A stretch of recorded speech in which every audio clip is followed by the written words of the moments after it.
മനുഷ്യന്റെ കാര്യം ഇത്രേ ഉള്ളൂടാ. ഞാനും രാത്രി അറിഞ്ഞു. രണ്ടെണ്ണം അടിക്കാന്ന് വിചാരിച്ചു. കുപ്പി മേടിക്കാൻ പോയിണ്ടാള്. എടാ മരിപ്പേ ഉച്ചയ്ക്ക് ശേഷം വൈകിട്ട് എടുക്കുള്ളൂണ്ട്.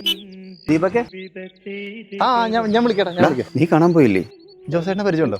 പിന്നെ അറിയില്ലേ? അത് ശരി. ജോസേട്ടനെ ആരും അറിയത്തില്ലേ? ഞാൻ നീ കണ്ടുവരുന്ന വഴിയാ. ഈ വർഷത്തെ മെഡിക്ലെയിം ഇൻഷുറൻസ് എല്ലാം ഞാൻ എടുത്തു. ഒന്നിന്റെ ആവശ്യം മുതൽ ആള് പോയില്ലേ? അതെ, ഒന്ന് തുമ്മിയാൽ വരെ ചെക്കപ്പ് നടത്തുന്ന മനുഷ്യനായിരുന്നു. എന്താണെന്ന് അറിയില്ല, രാവിലെ ഏറ്റപ്പോൾ ജലദോഷം. ബ്ലഡ് ഒന്ന് ചെക്ക് ചെയ്യാന്ന് കരുതി. നമ്മളൊന്നും നിസ്സാരമായി കാണരുതല്ലോ. എടാ ബായി, നിന്റെ ബേബിക്ക് ഇതർഹേ. ബേബി എൻ്റെ വണ്ടി എന്തായി? എന്റെ സാറേ, ഈ ഡ്യൂപ്ലിക്കേറ്റ് സ്പെയർ പാർട്സ് ഒക്കെ ഇട്ട് പണിതിട്ട് പിന്നെ എന്തെങ്കിലും ആയിക്കഴിഞ്ഞാൽ അതല്ല.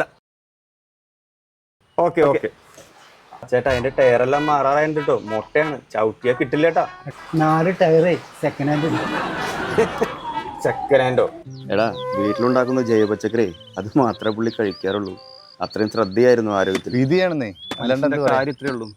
ആയുസ് എങ്ങനെ വർദ്ധിപ്പിക്കാം? ചേട്ടാ, റിസൾട്ട് എല്ലാം ഓക്കെ ആണല്ലോ? അത് മോളെ അങ്ങനെയല്ലേ വരുള്ളൂ. എന്നെ ഞാൻ അതേപോലെയല്ലേ നോക്കുന്നത്.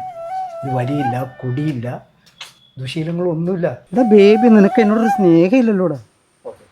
എന്റെ പൊന്ന് ചേട്ടാ, ഞാൻ പറഞ്ഞില്ലേ, അതിന്റെ ക്ലച്ച് പ്ലേറ്റും ഡിസ്ക് എല്ലാം പോയി കിടക്കുക. വണ്ടി ആകെ പണി എന്റെ ചേട്ടാ. എടാ, അത് ബില്ല് കയറ്റി കൊല്ലിക്കല്ലേ നീ.